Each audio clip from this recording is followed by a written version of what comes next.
구약성경 535쪽 열왕기상 12장 28절로 30절 말씀 제가 받들어 읽겠습니다.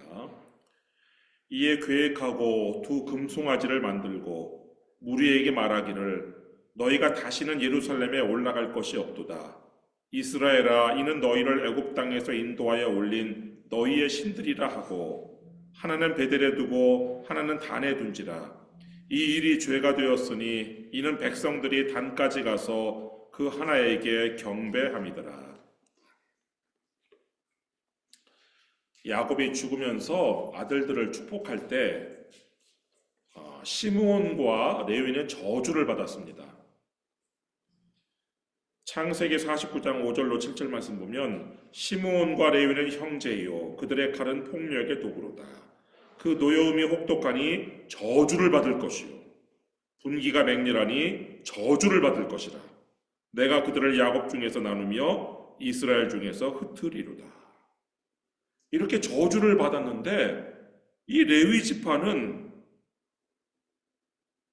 하나님의 선택을 받아서 제사장 지파가 돼요. 그런 복을 받아요. 어떻게 그렇게 됐냐면 금송아지 사건 때 하나님의 편에 서서 하나님께 헌신함으로 저주를 복으로 바꿔요. 출애굽기 32장 26절로 29절 말씀 보면 이에 모세가 진문에 서서 이르되 누구든지 여호와의 편에 있는 자는 내게로 나아오라 하매 레위 자손이 다 모여 그에게로 가는지라. 모세가 이르되 각 사람이 자기의 아들과 자기의 형제를 쳤으니 오늘 여호와께 헌신하게 되었느니라. 그가 오늘 너희에게 복을 내리시리라. 이렇게 하나님의 편에 서서 하나님께 충성함으로 저주를 복으로 바꾸는 사람들도 있는 반면 하나님께 받은 복을 저주로 변질시키는 사람들도 있어요. 사울은 이스라엘 12지파 중 가장 작은 베냐민 지파 출신이었지만 하나님의 선택을 받아서 왕이 되었어요. 그러나 하나님의 말씀에 불순종함으로 하나님께 버림을 받고 사울 왕조는 2대 만에 끝이 나요. 솔로몬 역시 왕이 될 수 없는 왕이 될 수 없는 그런 서열의 아들이었어요. 장자가 아니었어요. 그렇지만 하나님의 사랑을 받아서 왕이 되었어요. 근데 솔로몬은 말년에 모압의 신 그모스, 암몬의 신 몰렉에게 인신제사까지 드리는 우상숭배로 나라를 신하에게 빼앗기고 말죠. 솔로몬의 말년에 솔로몬이 우상숭배를 하던 그 말년의 시기에 백성들은 아주 학정에 시달렸어요. 이 이방 여인들에 빠진 솔로몬은 그 이방 여인들이 섬기는 신을 위한 신전을 건축했는데 거기에 열왕기상 11장 7절로 8절 말씀 보면은 모압에 가증한 그모스를 위하여 예루살렘 앞산에 산당을 지었고 또 암몬 자손의 가증한 몰록을 위하여 그와 같이 하였으며 그가 또 그의 이방 여인들을 위하여 다 그와 같이 한지라. 그들이 자기의 신들에게 분향하며 제사하였더라. 솔로몬의 이방 여인들이 몇 명이에요? 무려 1000명이에요. 근데 그 1000명의 이방 여인들을 위하여 다 그들이 섬기는 신전을 만들어줬다는 거예요. 아니, 솔로몬이 1000개의 신전을 만들었다는 거예요. 이방 신전을. 당시에 신전을 건축하는 것은 큰 공사예요. 아무리 작은 신당 공사를 할지라도 수개월에서 수년에 걸치는 그런 걸치는 공사고 많은 국고가 들어가는 사실은 대규모 공사란 말이에요. 근데 한두 개도 아니고 무려 1000개를 지었으니까 이 나라의 재정이 어떻게 됐겠어요? 그리고 이스라엘의 장정들은 모두 다 그 신전, 우상을 위한 신전 공사에 동원돼 갖고 노역을 할 수밖에 없는 그런 상황이었단 말이에요. 그래서 백성들이 솔로몬이 죽고 난 다음에 이 솔로몬의 아들 르호보암 왕에게 가벼운 멍에를 요구한 것이란 말이에요. 열왕기상 12장 4절 말씀 보면 왕의 아버지가 우리의 멍에를 무겁게 하였으나 왕은 이제 왕의 아버지가 우리에게 시킨 고역과 매운 무거운 멍에를 가볍게 하소서. 그리하시면 우리가 왕을 섬기겠나이다. 근데 이 르호보암 왕이 포악한 말로 이 백성들의 요구를 거절하죠. 그 14절 말씀 보면 어린 사람들의 자문을 따라 그들에게 말하여 이르되 내 아버지는 너희의 멍에를 무겁게 하였으나 나는 너희의 멍에를 더욱 무겁게 할지라. 내 아버지는 채찍으로 너희를 징계하였으나 나는 전갈 채찍으로 너희를 징치하리라 하니라. 그러면서 백성들을 이 강제 노동에 동원하기 위해서 노동 감독관을 보냈어요. 18절 말씀 보시면 르호보암 왕이 역군의 감독 아도람을 보냈더니 온 이스라엘이 그를 돌로 쳐 죽인지라. 르호보암 왕이 급히 수레에 올라 예루살렘으로 도망하였더라. 그러자 반란이 일어났어요. 백성들은 이 노동 감독관 아도람을 돌로 쳐 죽이고 여로보암, 솔로몬의 신하였던 여로보암을 왕으로 삼았어요. 20절 말씀 보면 온 이스라엘이 여로보암이 돌아왔다 함을 듣고 사람을 보내 그를 공회로 청하여 온 이스라엘의 왕으로 삼았으니 유다 지파 외에는 다윗의 집을 따르는 자가 없으니라. 이 여로보암이라는 사람은 어떤 사람이었느냐? 지파의 감독관이었어요. 그 열왕기상 11장 28절 말씀 보시면 이 사람 여로보암은 큰 용사라. 솔로몬이 이 청년의 부지런함을 보고 세워 요셉 족속의 일을 감독하게 하였더니. 그러니까 이 총감독, 그 총감독이 아까 백성들 돌로 쳐 죽였던 그 여호람이란 말이에요. 아도람이란 말이에요. 그 아도람 밑에 이제 각 지파별로 이제 12명의 지파 감독관이 있었을 건데 그 중 한 사람이 바로 이 여로보암이 있단 말이에요. 이 여로보암이 아주 큰 용사였고 부지런하니까 솔로몬의 눈에 들어가지고 이 젊은 사람이지만 솔로몬이 딱 선택해갖고 요셉 지파 감독관으로 딱 임명했단 말이에요. 근데 이 요셉 지파는 두 지파잖아요. 에브라임과 므낫세 지파. 그러니까 다른 지파 감독관은 한 지파를 감독했는데 이 여로보암은 두 지파를 감독했으니까 사실은 그 총 감독관 밑에 제2인자나 다름이 없는 거란 말이에요. 젊은 사람이 아주 출세했죠. 이 여로보암이 올라갈 수 있는 자리는 뭐 총감독관 외에는 이제 더 이상 올라갈 자리가 없다라고 생각했는데 어느 날 여로보암에게 선지자 아이야가 만나요. 아이야가 와서 만나요. 열왕기상 11장 29절 말씀 보면 그 즈음에 여로보암이 예루살렘에서 나갈 때에 실로 사람 선지자 아이야가 길에서 그를 만나니 아이야가 새 의복을 입었고 그 두 사람만 들에 있었더라. 근데 갑자기 이 아이야가 자신의 새 옷을 찢어가지고 12조각으로 찢는 거예요. 30절 말씀 보면 아이야가 자기가 입은 새 옷을 잡아 12조각으로 찢고 그리고 그 12조각 중에서 10조각을 이 여로보암에게 가지라고 주면서 하나님의 말씀을 전해주는데 31절 여로보암에게 이르되 너는 10조각을 가지라. 이스라엘의 하나님 여호와의 말씀이 내가 이 나라를 솔로몬의 손에서 찢어 빼앗아 10지파를 내게 주고 이스라엘 10지파를 이 여로보암에게 맡기시겠다는 거예요. 이런 말씀은 얼마나 믿기 힘들어요. 여로보암은 사실은 뭐 그냥 청년이고 그리고 과부의 아들이에요. 그래서 왕족의 후손이나 그런 게 아니라 베냐민에 있는 사울 왕조의 후손도 아니고 정말 왕이 될 수 없는 그런 사람인데 왕이 된다고 하니까 얼마나 이 여로보암이 그리고 이거 솔로몬 귀에 들어가면 자기는 이제 죽은 목숨이잖아요. 그러니까 믿기 힘들었겠죠. 근데 그 여로보암에게 하나님께서 재차 여로보암을 왕으로 선택했다고 말씀하시는데 37절 말씀 보시면 내가 너를 취하리니 너는 네 마음에 원하는 대로 다스려 이스라엘 위에 왕이 되되 그러면서 내가 너의 왕조를, 여로보암 왕조를 견고하게 해줄 것이다. 이런 약속을 해주셔요. 38절 말씀 보면 내가 만일 내가 명령한 모든 일에 순종하고 내 길로 행하며 내 눈에 합당한 일을 하며 내 종 다윗이 행함같이 내 율례와 명령을 지키면 내가 너와 함께 있어 내가 다윗을 위하여 세운 것 같이 너를 위하여 견고한 집을 세우고, 여기서 견고한 집이라는 것은 왕조예요.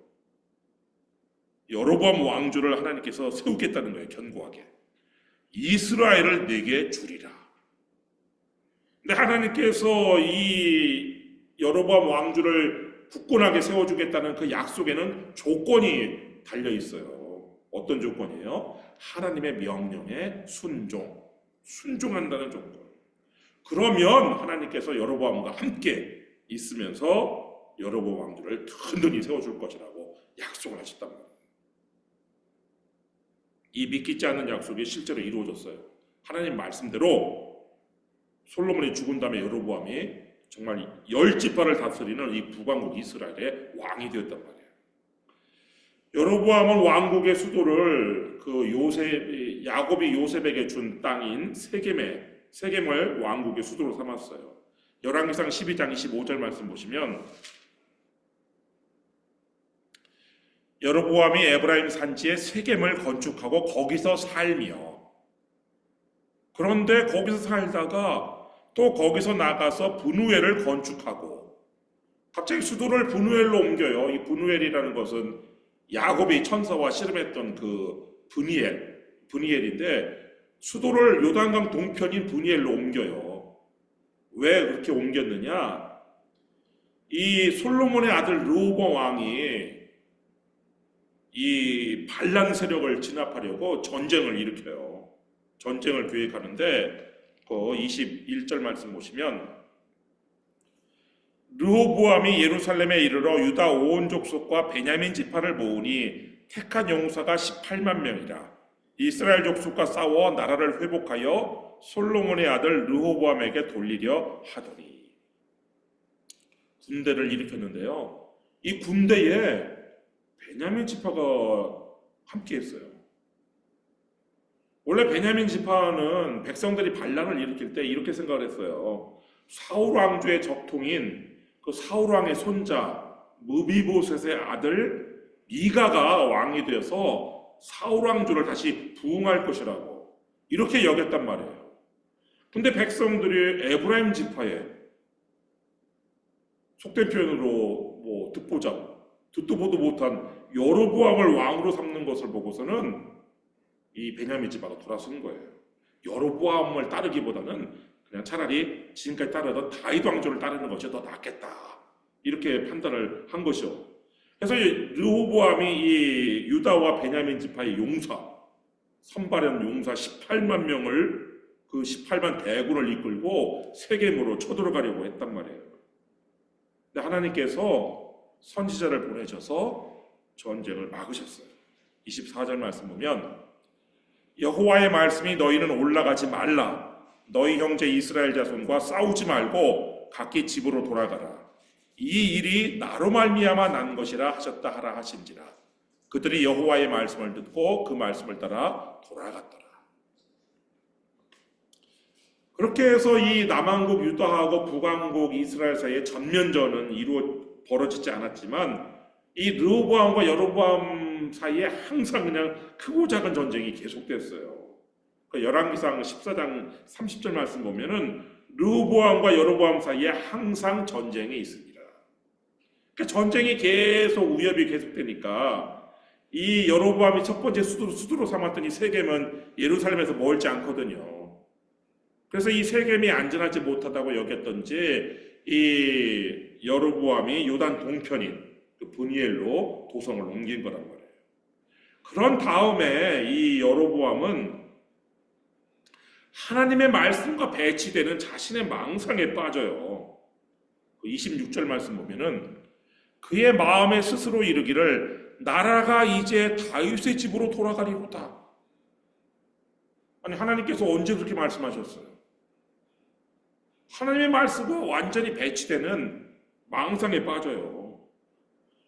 그런 다음에 하나님께서는 여로보암 왕조를 견고히 해주시겠다고 말씀하셨는데 그 말씀을 불신하고 피해 망상에 빠져요. 그 27절 말씀 보면 만일 이 백성이 예루살렘에 있는 여호와의 성전에 제사를 드리고자 하여 올라가면 이 백성의 마음이 유다 왕 된 그들의 주 르호보암에게로 돌아가서 나를 죽이고 유다의 왕 르호보암에게로 돌아가리로다 하고 자신이 죽임을 당할 것이라는 피해망상에 빠져요. 백성들이 예루살렘에 있는 하나님의 성전에 올라가서 하나님께 제사를 드리면 사실은 그렇게 해야 여로보암 왕조가 견고히 하시겠다는 하나님의 말씀이 있었음에도 불구하고 이 여로보암은 피해망상에 빠져요. 하나님의 말씀과 배치되는.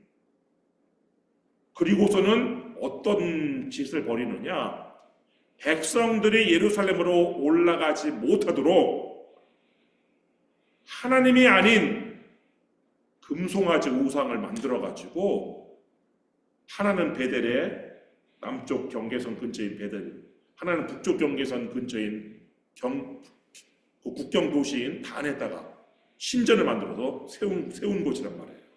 28절 말씀 보면 이에 계획하고 두 금송아지를 만들고 무리에게 말하기를 너희가 다시는 예루살렘에 올라갈 것이 없도다.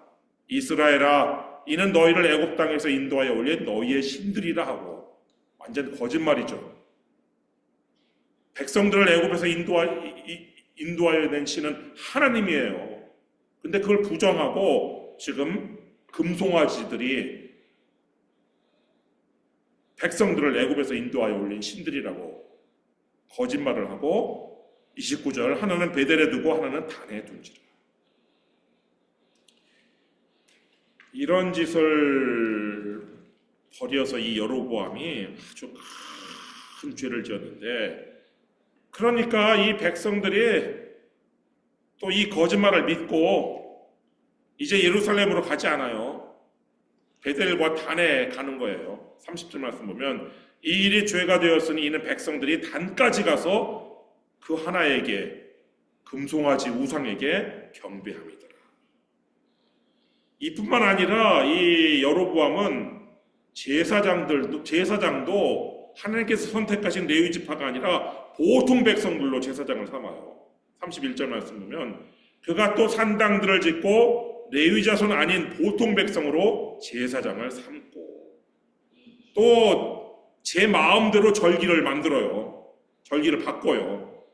32절 말씀 보면 8째 달 곧 그 달 15째 날로 절기를 정하여 유다의 절기와 비슷하게 하고 제단에 올라가되 베델에서 그와 같이 행하여 그가 만든 송아지에게 제사를 드렸으며 그가 지은 산 땅의 제사장을 베델에서 세웠더라. 이런 식으로 하나님의 말씀을 믿지 않고 여로보암 왕조를 견고하게 해주시겠다는 하나님의 말씀을 믿지 않고 인간적인 방법으로 자신의 왕위와 자신의 왕조를 견고하게 하려고 노력했어요. 하나님께서 싫어하시는 방법을 사용해서. 그런데 그 결과는 그 반대가 되었어요. 여로보암이 생각한 것과 반대가 되었는데 여로보암이 죽은 다음에 그의 아들 나답이 왕이 되었어요. 그런데 이 나답이 신하 바하사에게 암살을 당해요. 열왕기상 15장 28절로 30절 말씀 보면 유다의 아사왕 셋째 해에 바하사가 나답을 죽이고 대신하여 왕이 되고 왕이 될 때에 여로보암의 온 집을 쳐서 생명 있는 자를 한 사람도 남기지 아니하고 다 멸하였는데 여호와께서 그의 종 실로 사람 아히야를 통하여 하신 말씀과 같이 되었으니 이는 여로보암이 범죄하고 또 이스라엘에게 범하게 한 죄로 말미암음이며 또 그가 이스라엘의 하나님 여호와를 노엽게 한 일 때문이었더라. 이 바하사는요, 이 여로보암 가문에 아주 씨를 말려버렸어요. 근데 이 여로보암이 왕조가 그냥 계속되기는커녕 여로보암 가문에 씨가 말려진 그 이유가 뭐냐? 여로보암 왕이 될 수 없는 사람인데 하나님께서 선택하셔서 왕으로 만드셨단 말이에요. 그렇게 하나님께 큰 복을 받았음에도 불구하고 여로보암은 하나님의 말씀을 불신하는 죄를 지었어요. 하나님의 약속을 믿지 않는 그런 죄를 지었고 또 금송아지 우상을 세워가지고 백성들까지 죄를 짓게 만들면서 저주를 불러들였단 말이에요. 여러분, 우리가 하나님께 복과 은혜를 받아도요, 우리가 말씀을 불신하고 하나님의 명령, 하나님의 법에 불순종하면 그 복이 우리에게 머물지 않고 떠나요. 그 떠난 자리에 뭐가 찾아오느냐? 저주가 찾아와요. 여러분, 말씀을 불신함으로 하나님께 받은 복과 은혜를 저주와 재앙으로 변질시키는 그런 어리석은 사람이 되지 않기를 주님의 이름으로 축원합니다. 기도하겠습니다.